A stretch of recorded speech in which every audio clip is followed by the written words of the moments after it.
how you doing? This is Adam Post, publisher of more than 1,000 comic books and marketing expert covering woke Apple getting fined millions of dollars for illegal hiring practices against U.S. citizens. Let's get into the story. Before we do, please be sure you are subscribed to the channel. Click the bell for notifications. Give me a thumbs up. I really appreciate you guys. Apple discriminated against U.S. citizens in hiring, according to the DOJ. From Forbes, Apple settles $25 million DOJ immigrant lawsuit. From Fortune, Apple pays $25 million to settle a DOJ lawsuit over favoring foreign hires and making it so hard for U.S. workers to apply that few or none did for certain jobs. Okay, from Forbes. After the Department of Justice investigated Apple for employment discrimination, the company reached a legal settlement. The legal settlement shows that complying with the Permanent Labor Certification Program required for most employment-based immigrants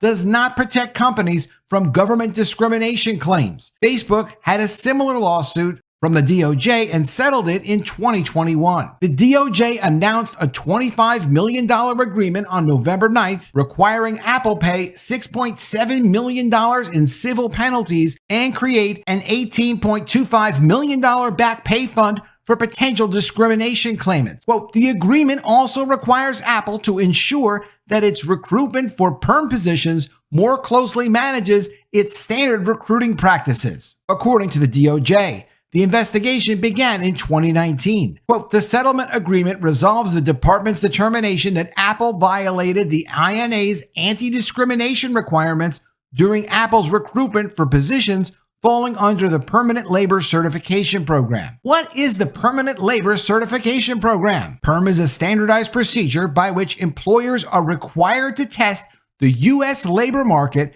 to demonstrate to the Department of Labor that there are no willing, able, and minimally qualified U.S. workers available for the position in which the foreign national is being sponsored. This is basically just Apple hiring people from foreign countries to do jobs that they don't offer to Americans. Specifically, the department's investigation found that Apple did not advertise positions Apple sought to fill through the PERM program on its external job website, even though its standard practice was to post other job positions on this website. It also required all PERM position applicants to mail paper applications, even though the company permitted electronic applications for other positions. According to the DOJ, the Department of Justice alleged the company did not consider some applications for PERM positions submitted electronically by Apple employees. So from their own Apple employees, they wouldn't accept electronic job applications. And I guess it's very difficult to submit paper applications, but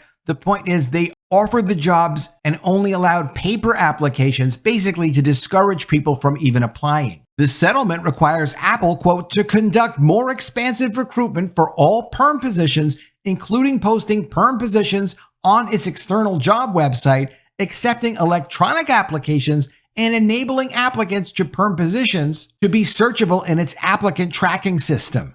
The Department of Justice said Apple already has implemented some of the measures in the agreement, and the department will monitor the company for 3 years. And here's how Apple responded. Despite the settlement, Apple did not agree with the Department of Justice's characterization. Apple contests the accusation according to the agreement and says that it believes it was following the appropriate Department of Labor regulations reported by CNBC. Apple also contests that any failures were the result of inadvertent errors rather discrimination, according to the agreement. Apple proudly employs more than 90,000 people in the United States and continues to invest nationwide, creating millions of jobs. It makes you wonder, though, how are they creating millions of jobs if they only have 90,000 people in the United States? They're not creating those millions of jobs then in the United States. That's kind of the whole point. They do have requirements to try to demonstrate that before they hire people from India for IT jobs, which is apparently what this is mostly about, that they try to offer the position to someone who is in the United States. That's not out of the goodness of their hearts. They have a legal requirement to do that. Apple spokesman told CNBC, when we realized we had unintentionally not been following the DOJ standard, we agreed to a settlement addressing their concerns. Does anybody believe? Now, Apple is a multi-trillion-dollar company at this point. The market value of their company is $2.92 trillion.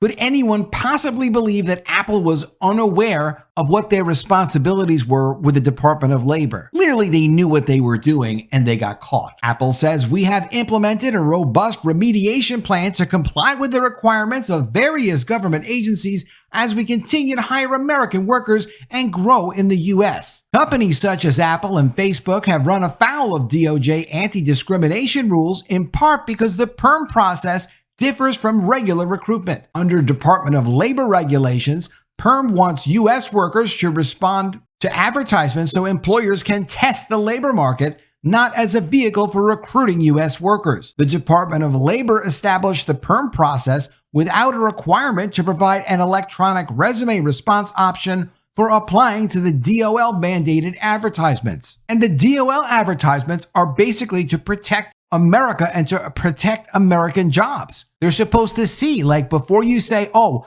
I'm hiring these people from foreign countries to take American jobs," before you do that, a company needs to show that it's necessary for them to do their work and that they're not just doing it to exclude more expensive American hires. U.S. immigration law does not require employers to test the labor market by placing advertisements to show eligible U.S. workers are not available to fill the job.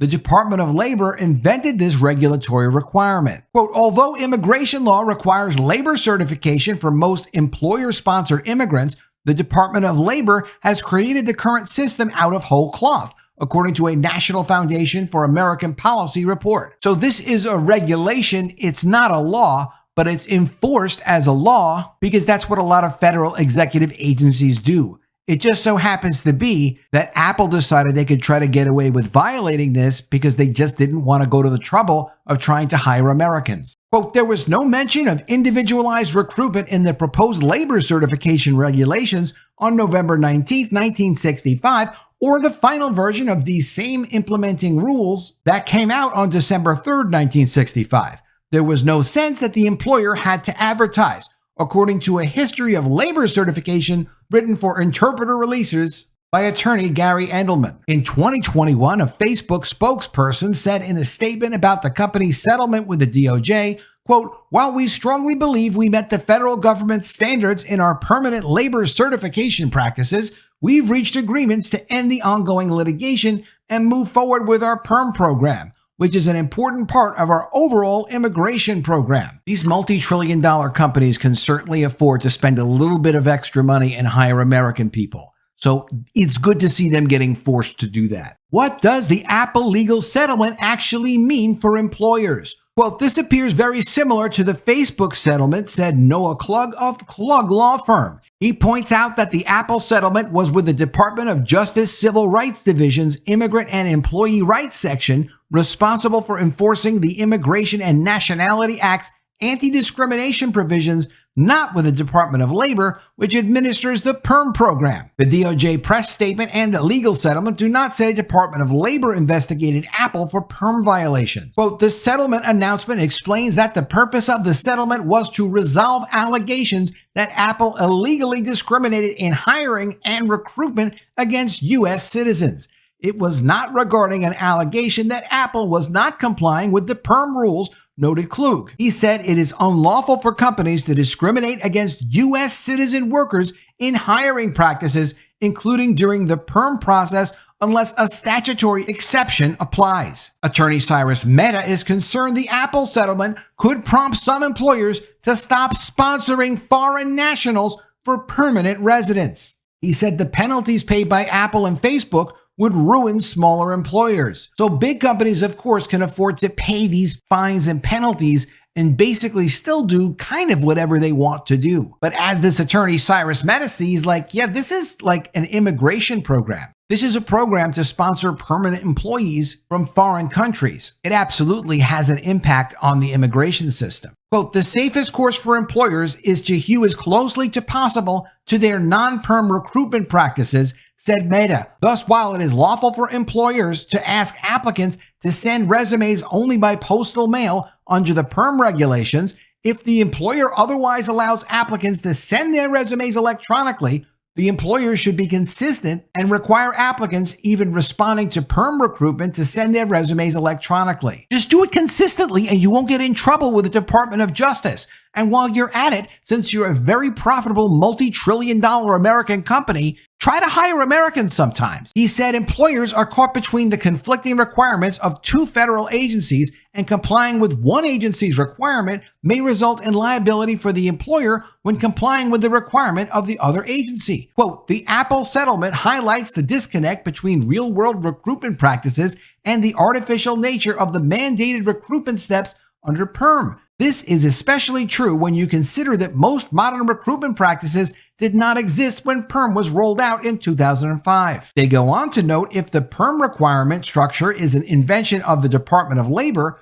the underlying good faith test of the labor market seems to require treating PERM positions no less favorably in the breadth of recruitment than regular positions. Quote, I tell my clients to remember that this system was designed to protect U.S. workers and not to facilitate hiring foreign nationals, and they should view recruitment from that perspective. I also ask them to tell me how they would recruit for the job if PERM were not a part of the process, and make that part of the optimal steps for professional positions. Attorney Noah Klug believes the Apple settlement shows employers need solid employment law attorneys to combine with their immigration legal counsels. That would ensure employment practices for PERM applicants comply with federal, state, and local employment laws, particularly those related to employment discrimination. But also what it really uncovers is that their immigration legal counsels are really just there to say, hey, look, let's get more people into the United States from foreign countries. Sponsor as many of those people as you can,